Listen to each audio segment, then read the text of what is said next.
This question is also from a viewer on Slido.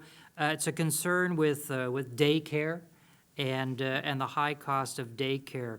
What would your party do to ease the pain of the high cost of daycare from a national perspective? Would anyone like to start with that one?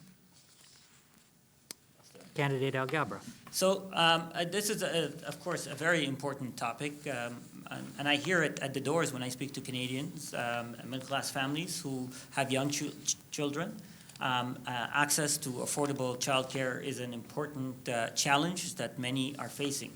And that's why, first let me say, that's why we've implemented the Canada Child benefit that is meant to leave more money in the pockets of middle-class Canadians who use this money for either childcare or other needs that they have for raising children. What we're promising, and by the way, also in our mandate, one of the agreements that we signed, and we signed many with provinces, was around childcare that included $7 billion.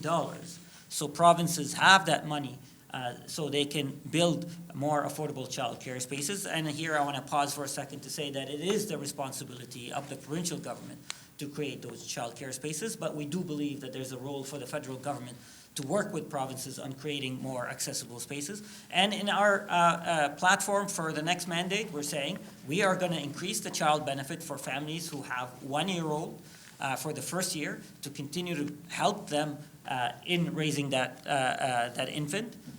Also, we're committing to providing more investment in child care spaces so we can cut the cost of child care by 10%. Candidate? And this is before and after school programs as well. Candidate Alzaba. So the People's Party of Canada will not challenge the status quo on that. We don't have a proposed policy specifically to childcare, but how we want to help because life isn't getting any cheaper. And as Candidate Alghabra mentioned, this is something that the provincial government has to be responsible for. However, we want to put money back in your pocket. We want to balance the budget so that we can put money back in your pocket. That means bold tax reforms. Tax-free income from the first $15,000 you make and a flat 15% tax from the next $15,000 to $100,000 that you make and a flat 25% tax above $100,000. Now that's just a start. We want to abolish capital gains tax because just like in New Zealand, it'll be a huge driver for the rental market.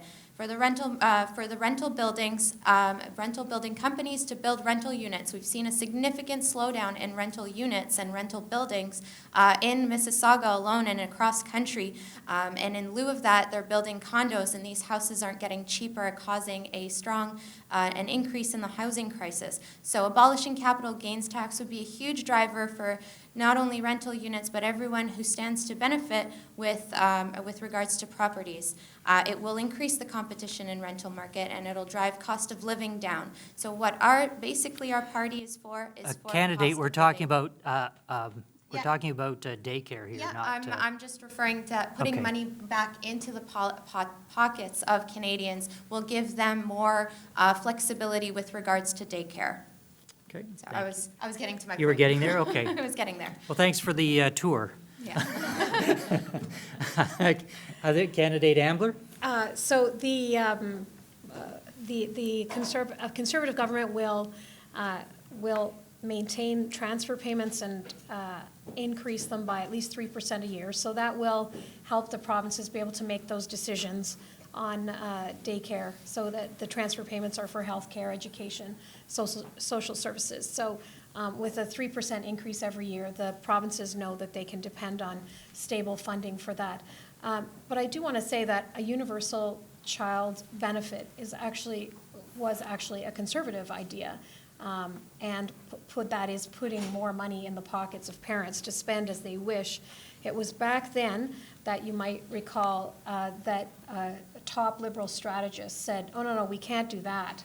We can't give the money directly to parents. They'll spend it on beer and popcorn. Do you remember that?